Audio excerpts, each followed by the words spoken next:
Mimin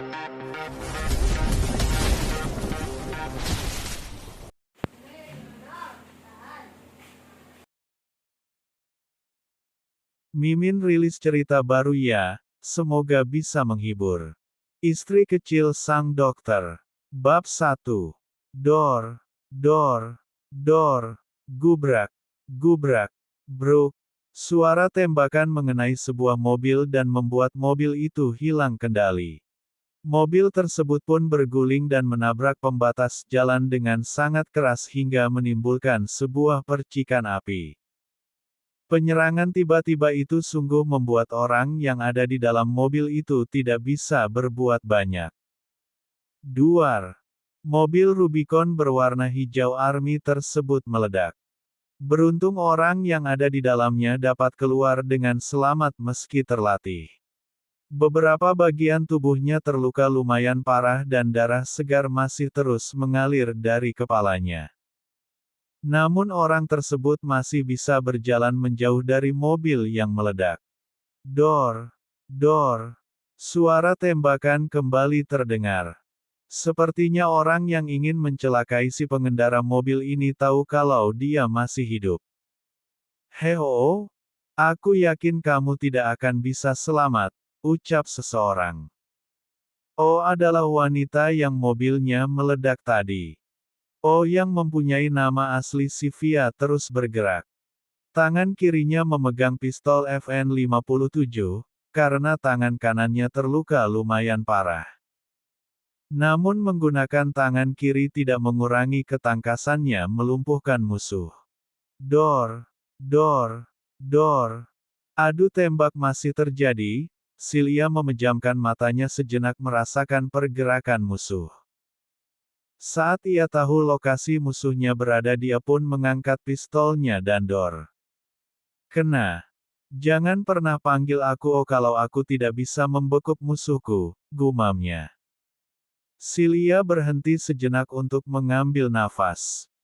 Ia hendak menghubungi Ian sang asisten, tapi seketika dia ingat ponselnya ikut terbakar bersama mobil yang meledak. Sial ponselku di mobil, umpatnya kasar. Sial peluruku tinggal satu. Silia kembali mengumpat. Sedangkan musuh masih mengincar dirinya. Ia tahu Silia mulai kehabisan pelurunya, dan itu kesempatannya untuk melumpuhkan Silia. Ini saatnya, ucap musuh itu. Dor. Sylvia mendesis, dia lengah. Dadanya tertembus peluru namun ia masih bisa mengangkat tangannya dan mengarahkan pistol itu ke musuhnya. Dor, mati kau. Peluru Silia tepat mengenai kepala musuhnya. Silia berjalan menjauh dari lokasi tadi mencoba mencari pertolongan. Namun akhirnya ia jatuh juga karena kehabisan darah. Dari arah belakang tampak sebuah mobil Fortuner warna hitam tengah melintas. Tadinya orang yang di dalamnya acuh, namun karena jiwa dokter memanggilnya, ia memundurkan mobilnya dan melihat kondisi wanita yang tergeletak di jalan raya itu. Hash! Kenapa sih nggak bisa cuek? Umpatnya lirih sambil turun dari mobil. Pria itu mendekat ke arah Silia dan memeriksanya. Ya Allah, lukanya parah sekali. Ini luka tembak. Pria itu terkejut melihat luka tembak di dada kanan Silia. Ia pun dengan sigap menggendong tubuh Silia ke mobil. Aku tidak bisa membawanya ke rumah sakit, oh iya lebih baik ku bawa ke klinik. Pria itu memutar arah mobilnya, membawa Silia ke sebuah klinik. Klinik tersebut adalah klinik pribadi miliknya. Sepanjang perjalanan banyak pertanyaan dari benak pria yang berprofesi sebagai dokter itu. Sepintas ia melihat wajah Silia, cantik kata itu mewakili wajah gadis itu. Sebenarnya siapa kamu? Mengapa bisa kena luka tembak? Sampai di klinik dokter itu menggendong Sylvia dan menaruhnya di berangkar. Ia kemudian membersihkan luka Silia dan mengeluarkan peluru dari tubuh gadis itu. Beruntung peluru itu tidak mengenai organ vitalnya. 3 jam, Ia berhasil mengobati Silia sendirian karena tidak ada lagi orang di klinik. Waktu menunjukkan pukul 4 dini hari. Dokter itu pun merebahkan tubuhnya di berangkar sebelah. Ia sangat capek, tak lama ia pun tertidur. Silia mengerjapkan matanya, ia merasakan sakit di sekujur tubuhnya. Di mana aku? Auh, ini infus. Apa aku di rumah sakit? Tapi mengapa sangat sepi? Silia berucap sambil melihat sekeliling. Oh, kamu sudah bangun, sapa pria itu. Siapa kamu dan apa yang sudah kamu lakukan kepadaku? Haish. Dasar tidak tahu terima kasih. Kalau bukan karena aku kamu sudah mati di jalan. Silia mencoba mengingat kejadian semalam. Ia membuang nafasnya kasar. Hah, baiklah Tuan, terima kasih sudah menolongku. Namaku Dika Buka Tuan. Aku seorang dokter. Maaf dokter. Terima kasih Dokter Dika. Mana pakaianku? Siapa yang menggantinya?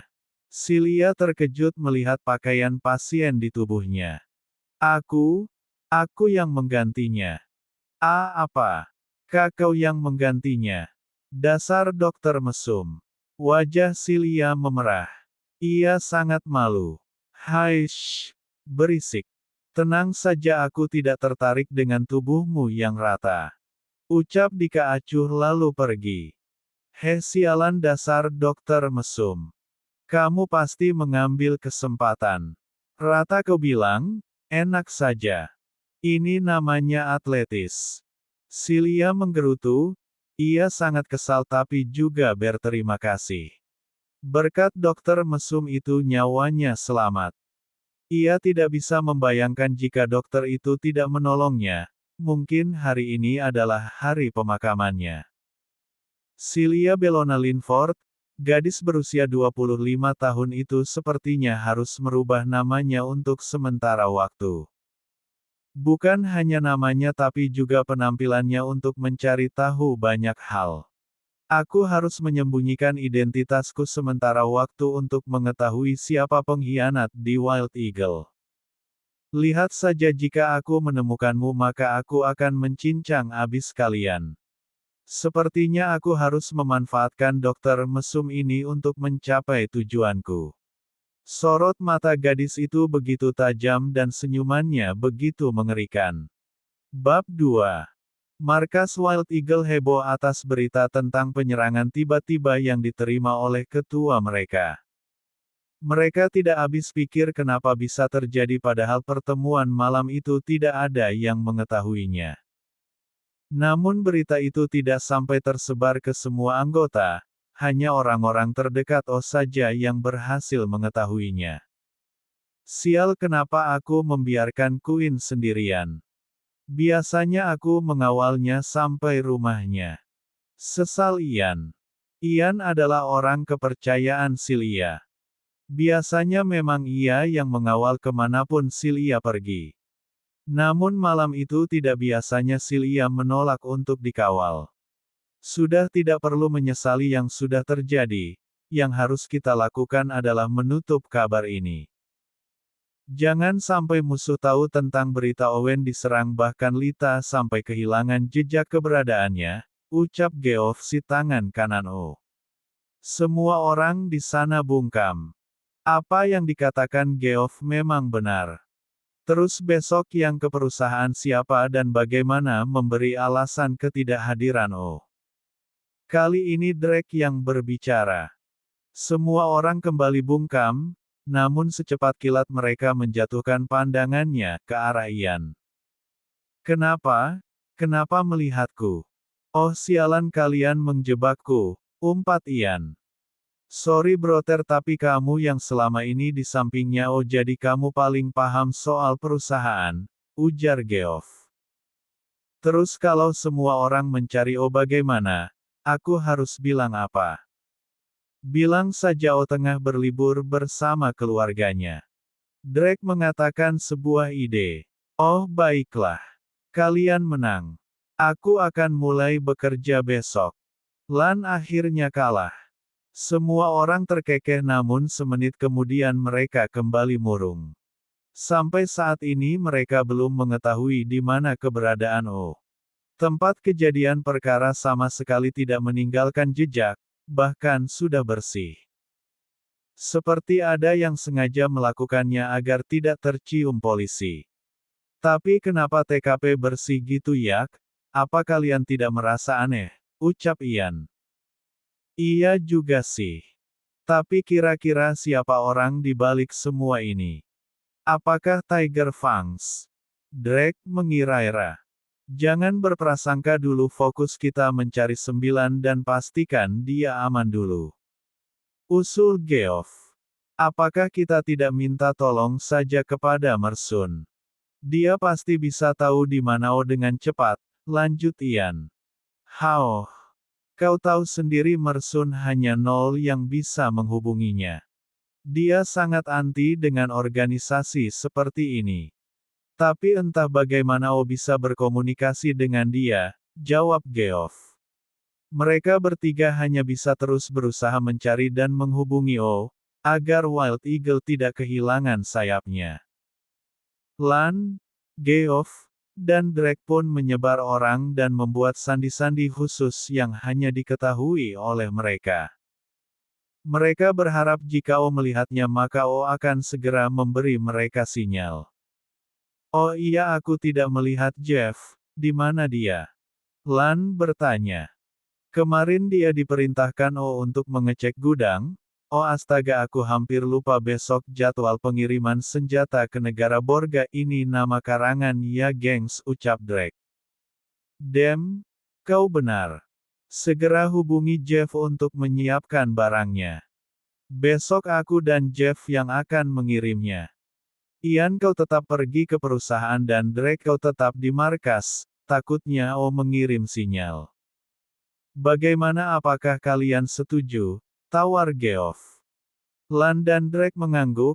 Geoff memang seorang planer yang handal. Tidak heran O selalu meminta saran Geoff dalam setiap perencanaan apapun. Di klinik dokter Dika, O atau Sylvia tengah terbaring lemah di berangkar. Beruntung dokter Dika membuka kliniknya saat sore hari saja sehingga pagi itu klinik masih sepi. Hufet, sialan. Bagaimana cara menghubungi anak-anak? Aku yakin mereka pasti sangat khawatir. Sylvia mengumpat pelan. Kemana dokter mesum itu? Apakah dia tidak tinggal di sini? Atau dia sedang pergi? Sylvia melihat ke arah nakas. Di sana sudah ada sejumlah obat dan bubur ayam serta ada sebuah catatan kecil. Makanlah, lalu minum obatnya. Aku akan kembali sore nanti. Saat ini aku sedang bekerja. Dika. Hai shh. Dokter mesum itu baik juga. Oh shit, bukan waktunya mengagumi orang lain. Saat ini nyawamu sedang terancam. Kamu harus berpikir cepat. Sylvia bangun dari tidurnya. Memiliki tubuh yang sehat dan kuat karena selalu berlatih fisik memudahkan proses penyembuhannya. La memakan bubur yang Dika sediakan dan meminum obatnya. Sylvia berusaha bangkit namun tubuhnya masih sangat sakit.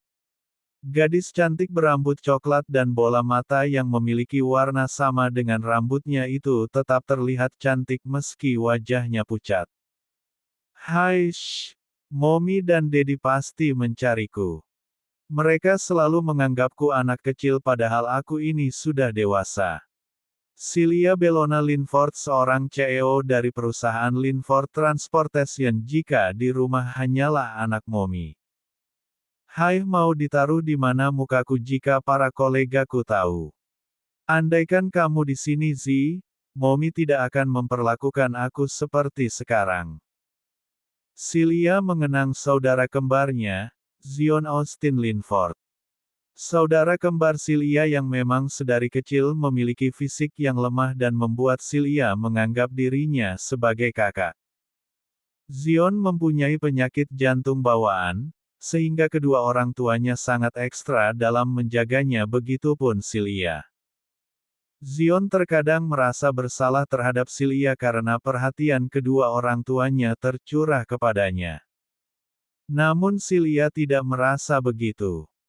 Kedua orang tua mereka juga sama sayangnya terhadap Silia namun dengan cara yang berbeda. "Zi, aku merindukanmu. Semoga kau tenang di sana, dan di sini aku akan terus mencari siapa yang membuatku kehilanganmu selamanya." Bab 3.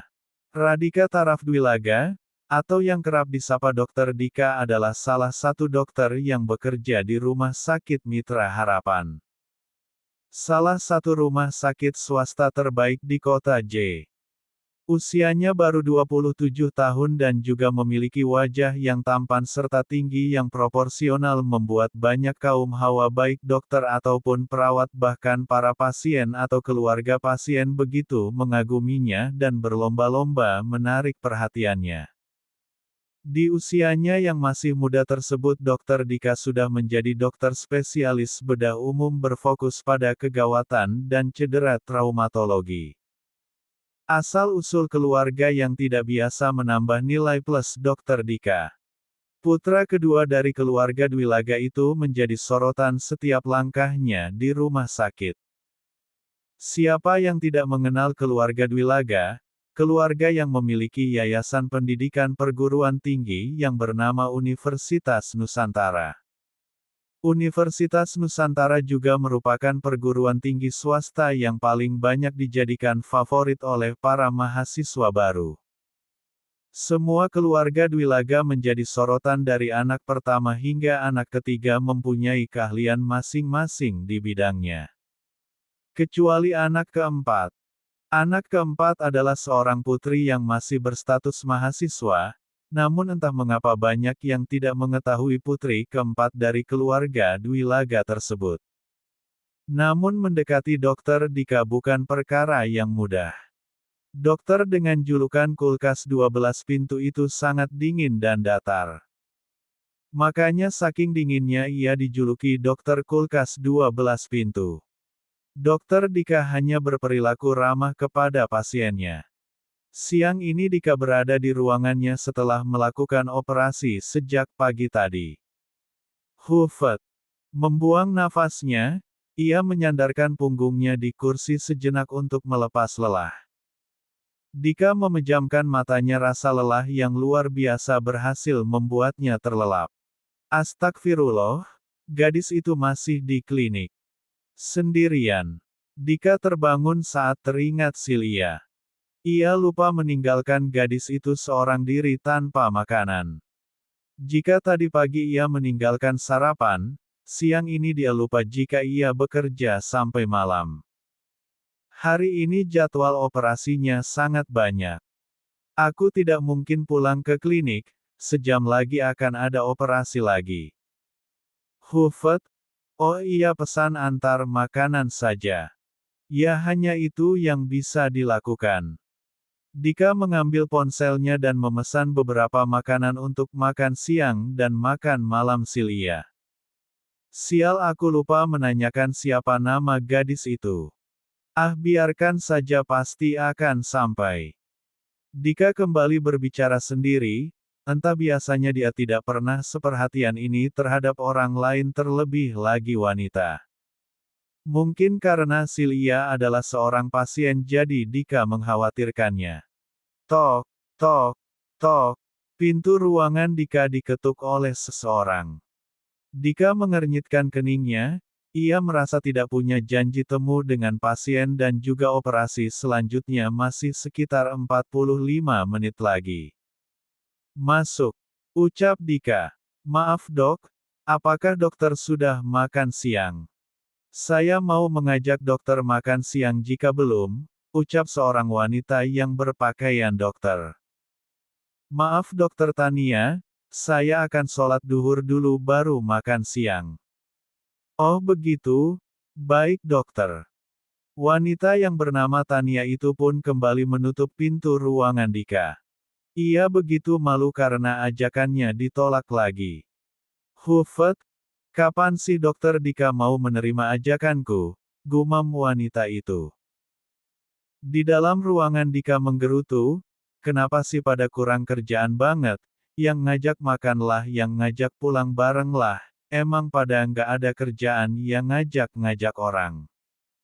Pergi sendiri napa?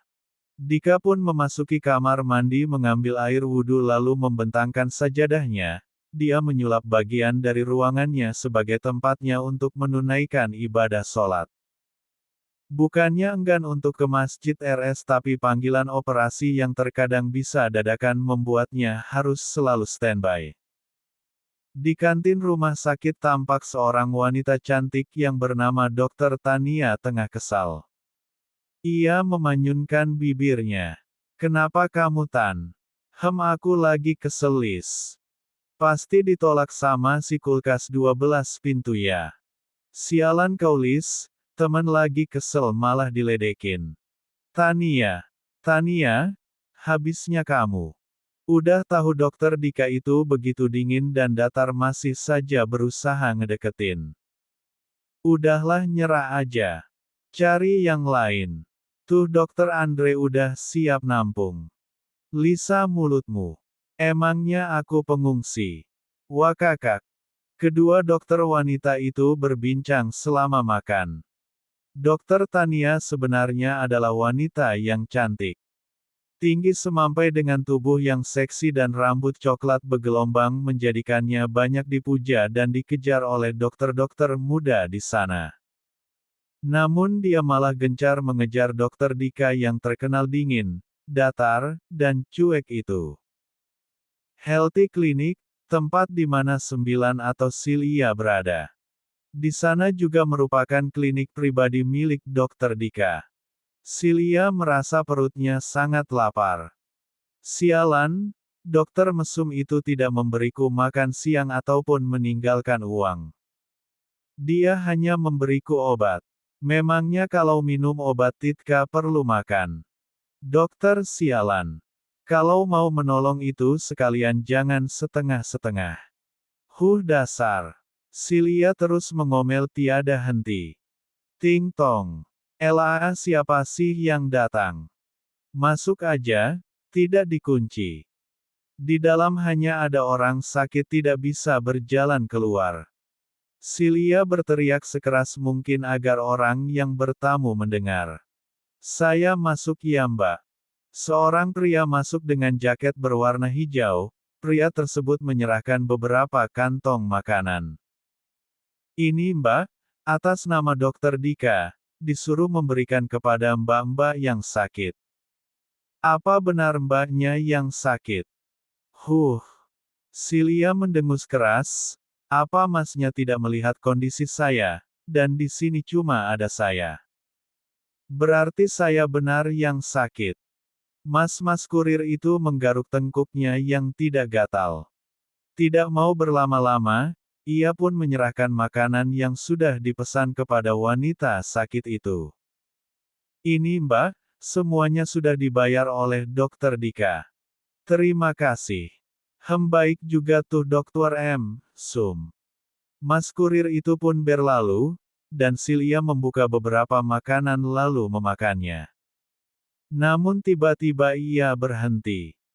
Bodoh, kenapa tadi aku nggak minjem ponsel punyanya kurir tadi buta ngubungin anak-anak. Ark, sial. Sial ini masih terasa sakit. Silia merutuki kebodohannya, dan ia masih merasa sangat sakit di dada kanannya. Bab 4. Rumah Sakit Mitra Harapan tampak mentereng di kota J. Sebagai rumah sakit swasta terbaik dan rumah sakit rujukan, tiap harinya banyak sekali pasien yang keluar masuk. Apalagi bagian IGD seperti tidak ada habisnya. Departemen gawat darurat ini selalu menjadi yang paling sibuk karena dialah pintu penanganan pertama bagi setiap korban. Dika keluar dari ruangannya dengan membawa daipak favoritnya. Dika sudah berganti pakaian. Mengenakan kaos hitam di balik kemeja flanel dan celana jeans membuatnya tampak seperti model bukan seperti dokter. Beberapa perawat berbisik, mereka mengagumi ketampanan dokter muda tersebut. "STTT, jangan berisik dan jangan bergosip. Dokter Dika tidak suka orang yang gemar bergosip," ucap salah satu perawat senior. Semuanya pun menunduk dan mengangguk, mereka paham betul betapa dingin dan datarnya sang dokter dan ketidaksukaan dokter tersebut dengan orang yang bicara tanpa isi. "Bu Maya, apakah dokter Dika itu emang irit bicara ya? Sudah dibilang jangan banyak dengerin gosip. Sudah balik kerja. Tami, apakah kamu sudah mengecek kondisi pasien?" Perawat yang bernama Tami itu pun kabur meninggalkan Bu Maya.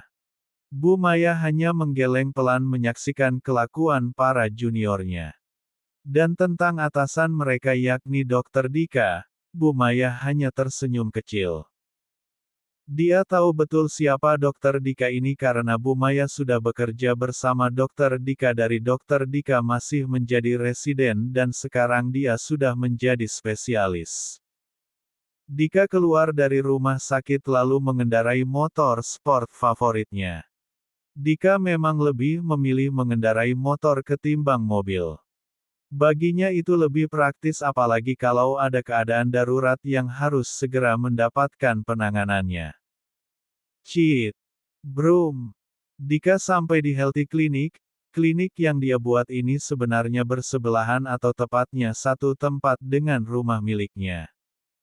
Dika memang sudah mempunyai rumah sendiri semenjak ia membuka klinik. Ceklek. Dika membuka pintu, ia kemudian berjalan ke arah ruang rawat yang ditempati Silia. Dika menyibakkan tirai dengan pelan, dia melihat Silia tidur di sana. Dika mendekat dan memeriksa infus serta luka Silia.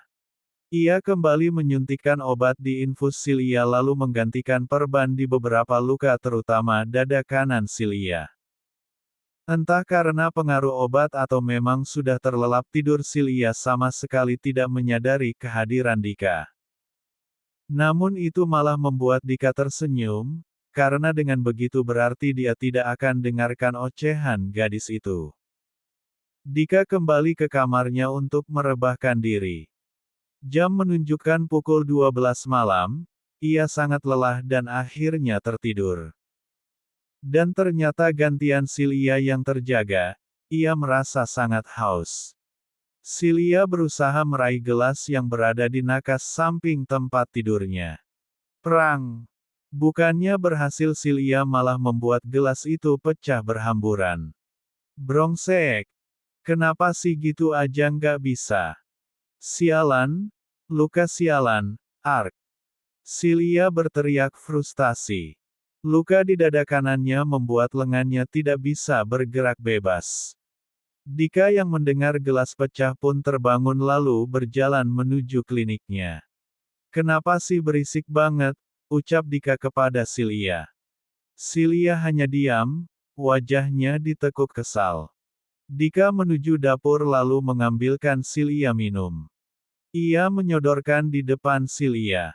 "Nih minum, haus kan?" Silia mengambilnya dengan tangan kiri dan menegak air itu hingga tandas. "Kapan lukaku sembuh?" "Sekitar 3-7 minggu." "Apa? Kenapa selama itu?" "Peluru yang menembus dadamu itu mematahkan satu tulang rusukmu jadi pemulihannya lumayan agak lama." Jelas Dika. "Sial, jadi selama itu aku nggak bisa kemana-mana." Dika mengangguk, ia kemudian mengambil kursi dan duduk di sebelah berangkar Silia. "Siapa namamu? Dari mana asalmu? Dan kenapa kau bisa mendapatkan luka tembak itu?" "Dek." Silia terkejut, dia tidak menyangka jika dokter itu akan bertanya padanya. Tidak mau mengatakannya. "Namaku Silia, sebenarnya aku adalah CEO perusahaan LT, mungkin aku diserang oleh saingan bisnisku." "Ya kamu tahulah, setiap pebisnis punya musuh." Dika mencoba mempercayai ucapan Silia, ia melihat manik mata gadis itu, tidak ada kebohongan di sana. "Baiklah aku percaya, mulai besok kamu pindah ke rumah.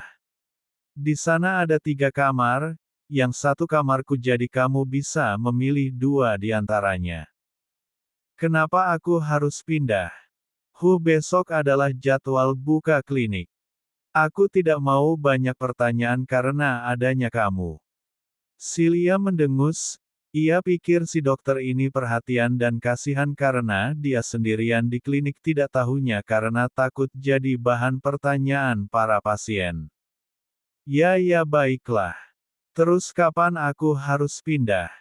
Sekarang. Silia melototkan bola matanya. Dokter satu ini memang seenaknya sendiri. Tapi Silia pasrah. Ia tidak boleh marah. Coba jika itu anak buahnya pasti sudah dia hajar habis-habisan. Sabar, kamu numpang, dan dia sudah menolongmu, batin Silia. Dika pun membantu Silia pindah ke kamarnya. Dika menggendong Silia karena memang ada cedera di kaki meski tidak parah. Kenapa kau menggendongku? Teriak Silia. Berisik, cerewet. Kalau aku tidak menggendongmu semakin lama kamu sampai kamar semakin lama aku bisa tidur dan lukamu juga tak kunjung sembuh. Lagi-lagi Silia dibuat kesal dengan ucapan si dokter mesum itu. Rasanya ingin sekali dia memukul wajah tampannya itu. Nah, kamu bisa tidur di sini. Oh iya sebagai seorang CEO pasti kau punya beberapa anak buah. Mengapa mereka tidak mencarimu? Kau juga punya orang tua kan apa mereka tidak mengkhawatirkan anak gadisnya yang tidak pulang? Silia membisu mendengarkan ucapan Dika. Benar juga seharusnya mereka sedang sibuk mencariku, tapi kenapa mereka tidak ada pergerakan sama sekali, batin Silia. Ya sudah larut. Kau akan kembali ke kamar. Jika butuh apa-apa panggil saja aku. Dika pun meninggalkan kamar Silia dan menuju kamarnya sendiri. Silia termenung, ia membenarkan perkataan Dika. Mengapa tidak ada seorang pun yang mencarinya? Kalau mom dan dadnya mungkin tidak tahu jika Silia tengah kecelakaan karena Silia memang jarang pulang ke rumah, tapi anggota Wild Eagle seharusnya menyadari jika Silia tidak menghubungi mereka berarti pasti ada yang tidak beres. Ada apa ini? Apakah memang ada yang sengaja mau mencelakaiku di Wild Eagle? Siapa pengkhianat itu? Apa orang itu juga yang menutup akses untuk mencari pembunuh Zion? Aku harus menyelidikinya. Aku tidak akan mengampuni orang yang berani mengkhianatiku. Bab 5. Di pesawat kargo milik Linford Air Geoff dan Jeff tengah bersiap untuk mengantarkan senjata pesanan negara Borga. Macam-macam senjata laras panjang dan pistol terbaik yang mereka miliki sudah siap untuk diberikan kepada calon pemilik baru. Wild Eagle memang menempati hati khusus bagi para pembiru senjata. Mereka mempunyai senjata api yang mempunyai kualitas bagus.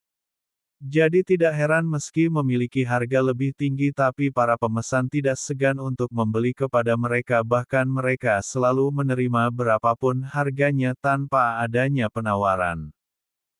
Jeff bagaimana apakah semuanya sudah siap? Tanya Geoff. Sudah aku sudah pastikan tidak ada yang terlewat.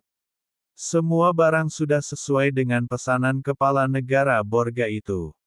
Jawab Jeff sambil memeriksa daftar pesanan. Good, kau memang yang terbaik untuk mengurus hal seperti ini. Oh iya bagaimana apakah sudah ada kabar? Geoff menggeleng, penyerangan yang terjadi kepada seperti menghilangkan jejak apa kau tidak merasa ada yang aneh? Apakah ada yang sengaja ingin mencelakakan Bagaimanapun Sembilan memang sangat berbakat. Semenjak dia bergabung dengan kita dia bisa membawa Wild Eagle sampai pada titik ini. Mungkinkah orang tersebut iri dengan karena Sembilan yang notabene-nya seorang wanita tapi dialah yang diberi kepercayaan oleh ayah untuk memimpin Wild Eagle? Entahlah Jeff, Sempat aku berpikir begitu. Tapi kira-kira siapa yang berani berkhianat? Mengingat Oh sangat kejam dalam membunuh setiap targetnya. Masih segar dalam ingatan Jeff dan Geoff saat mereka melakukan misi bersama Celia. Saat itu Celia baru berusia 18 tahun dan itu misi pertamanya. Misi tersebut adalah membunuh seorang penjudi besar negara Chen yang bermusuhan dengan negara Set. Nero karena anak dari pimpinan negara Set. Nero telah dilecehkan oleh penjudi itu. Sivia tanpa ampun menggorok leher penjudi itu dengan pisau buah. Untuk ukuran seorang gadis dan usianya masih muda membuat kedua seniornya Jeff dan Geoff sangat terkejut. Gadis itu sama sekali tidak merasa takut, bahkan wajahnya tampak tenang. Setelah melakukan misinya pun dia tampak biasa-biasa saja seperti tidak habis membunuh. Setelah itu misi-misi selanjutnya menjadikan jika ada yang meminta pembunuh bayaran dari Wild Eagle maka, ayah akan meminta Celia sebagai eksekutor dan yang lainnya menjadi pengawal. Celia pun menjadi anak emas, ayah. Kita juga harus menyelidiki ini. Jika ada duri dalam Wild Eagle maka itu akan menghancurkan Wild Eagle. Dan itu akan membuat, ayah, sedih di alam sana. Ucap Jeff. Geoff membenarkan ucapan Jeff.